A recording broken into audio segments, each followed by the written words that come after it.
나랑 주변을 둘러보십시오. 같은 나이 비슷한 처지인데 어떤 사람은 항상 사람들에게 둘러싸여 있고 어떤 사람은 혼자입니다. 어떤 사람은 명절이나 모임 때마다 연락이 끊이지 않고 어떤 사람은 먼저 연락해도 답이 없습니다. 어떤 사람은 나이가 들수록 친구가 늘어나고 어떤 사람은 나이가 들수록 친구가 줄어듭니다. 왜 그럴까요? 돈의 차이일까요? 학벌의 차이일까요? 외모의 차이일까요? 아닙니다. 태도의 차이입니다. 오늘은 사람이 모이는 중년과 외로운 중년의 결정적 차이가 무엇인지 그리고 어떻게 바꿀 수 있는지 함께 살펴보겠습니다. 같은 나이인데 왜 저 사람 옆에는 항상 사람이 있을까?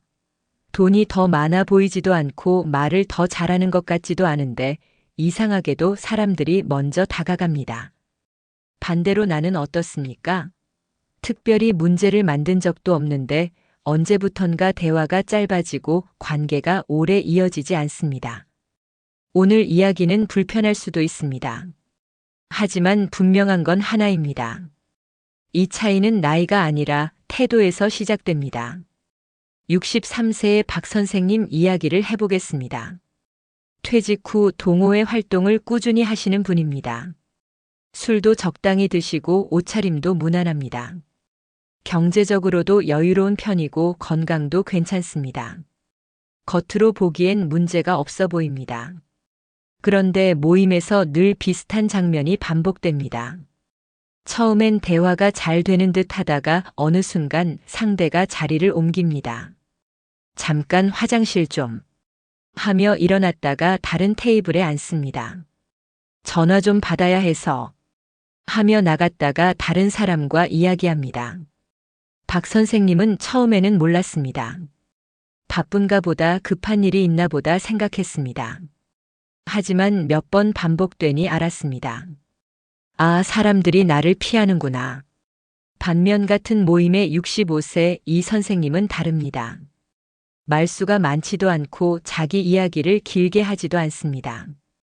경제적으로 박 선생님보다 여유롭지도 않고 학벌도 높지 않습니다.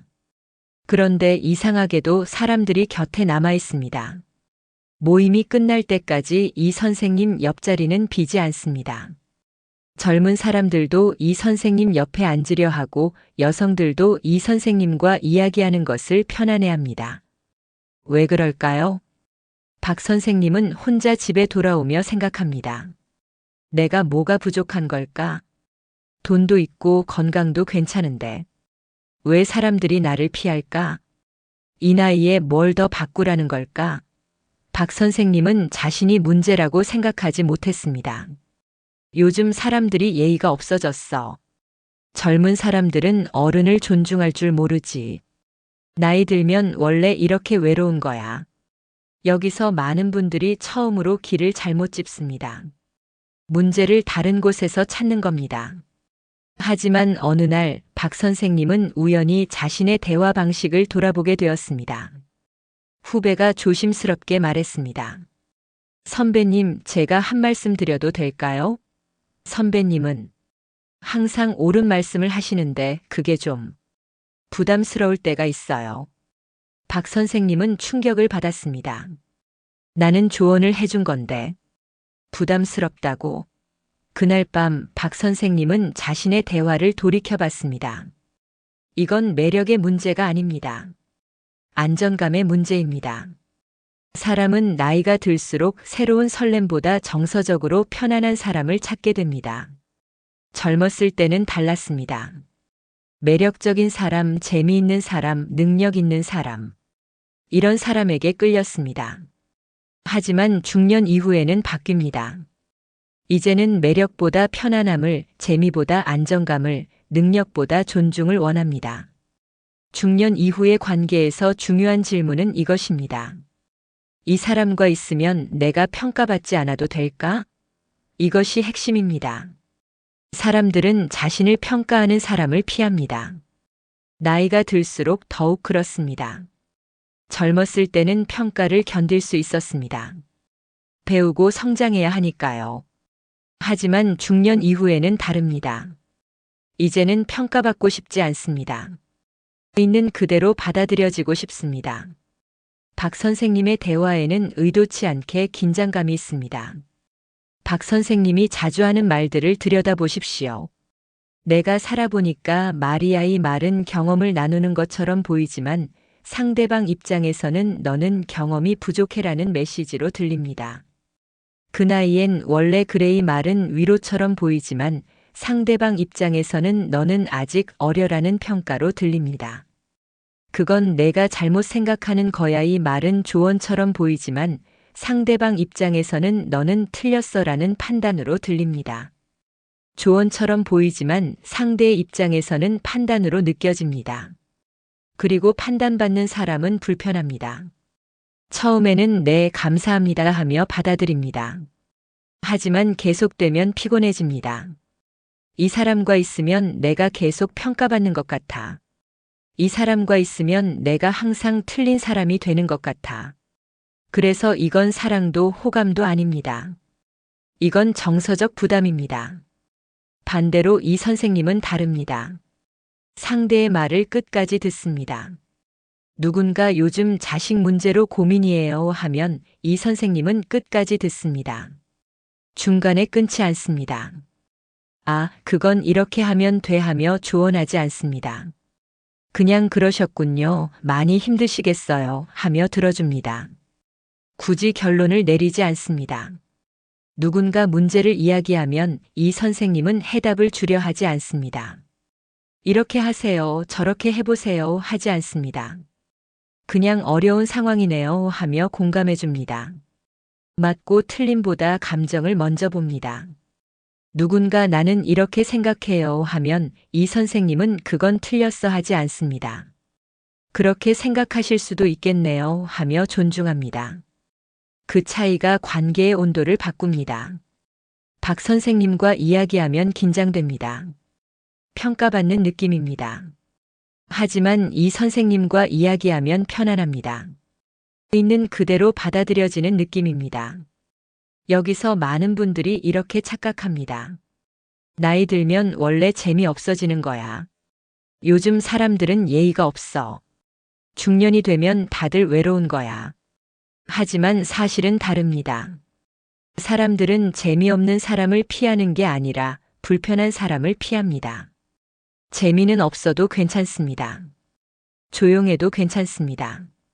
하지만 불편하면 안 됩니다. 함께 있으면 평가받는 느낌, 판단받는 느낌, 틀렸다는 느낌이 들면 사람들은 피합니다. 나이가 문제가 아닙니다. 나이를 앞세우는 태도가 문제입니다. 내가 너보다 나이가 많으니까. 내가 인생을 더 살아봤으니까. 내가 경험이 더 많으니까. 이런 태도가 문제입니다. 나이는 권위가 아닙니다. 나이는 숫자일 뿐입니다. 사람들은 나이를 존중하는 게 아니라 태도를 존중합니다. 지금 이 순간에도 선택지는 두 갈래입니다. 하나는 내가 원래 이런 사람이야 라며 태도를 고수하는 길. 나이 들면 원래 이래. 나는 바뀔 수 없어. 요즘 사람들이 이해를 못하는 거지. 이 길을 택하면 어떻게 될까요? 그 길의 끝에는 관계에 점점 더 잦은 단절이 있습니다. 친구가 줄어듭니다. 연락이 끊깁니다. 모임에서 소외됩니다. 처음에는 바쁜가 보다 생각하지만 시간이 지나면 알게 됩니다.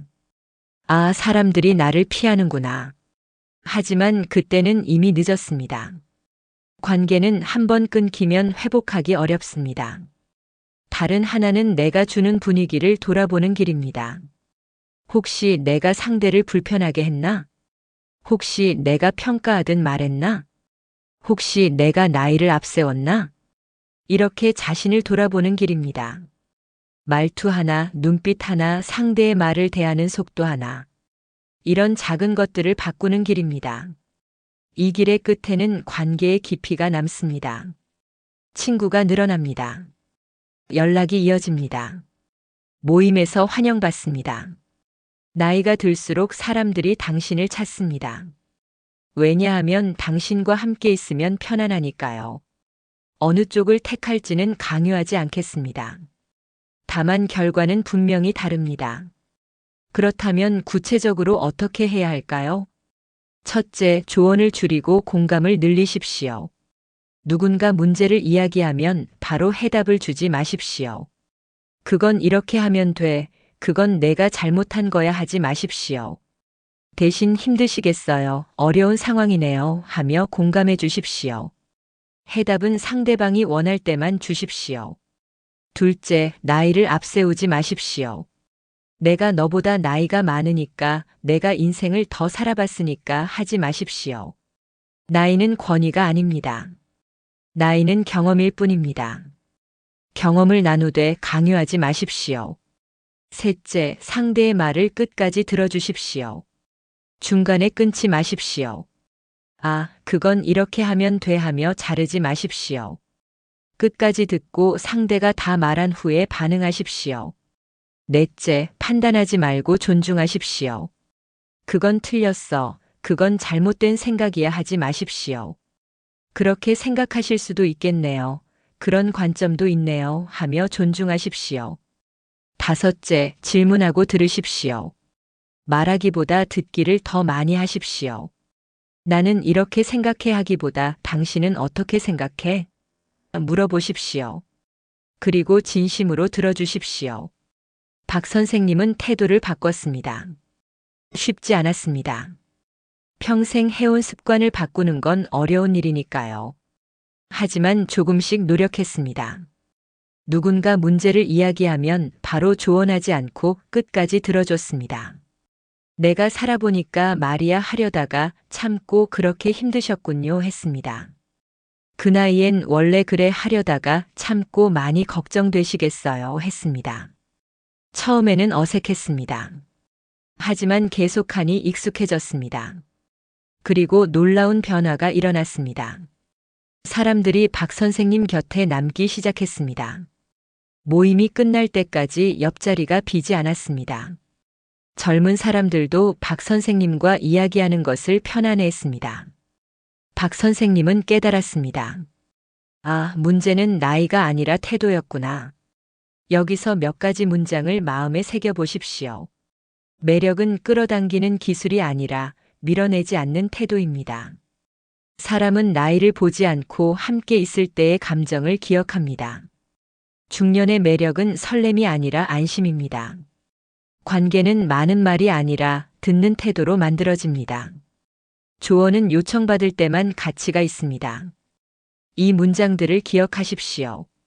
여러분, 오늘 이 이야기를 들으며 한 사람이 떠오르셨을지도 모릅니다. 아, 저 사람이 그래서 인기가 있었구나. 혹은 혹시 내가 그 사람이었나 생각이 드셨을지도 모릅니다. 괜찮습니다. 깨닫는 순간부터 관계는 달라질 수 있습니다. 나이가 들었다고 바뀔 수 없는 건 아닙니다. 오히려 나이가 들었기 때문에 더 쉽게 바뀔 수 있습니다. 왜냐하면 이제는 증명할 것도 없고 경쟁할 것도 없으니까요. 그냥 편안하게 있는 그대로 상대를 존중하며 관계를 맺으면 됩니다. 마지막으로 이 질문을 남기고 싶습니다. 나는 지금 누군가에게 편안한 사람입니까가 아니면 설명해야 하는 사람입니까? 답은 여러분의 말이 아니라 여러분과 함께한 사람들의 마음에 남아 있습니다. 오늘 저녁 거울 앞에 서서 자신에게 물어보십시오. 나는 오늘 누군가를 평가했나? 나는 오늘 누군가의 말을 끝까지 들어줬나? 나는 오늘 나이를 앞세웠나? 그리고 내일부터 조금씩 바꿔보십시오. 조언을 줄이고 공감을 늘리고 듣기를 더 많이 하십시오.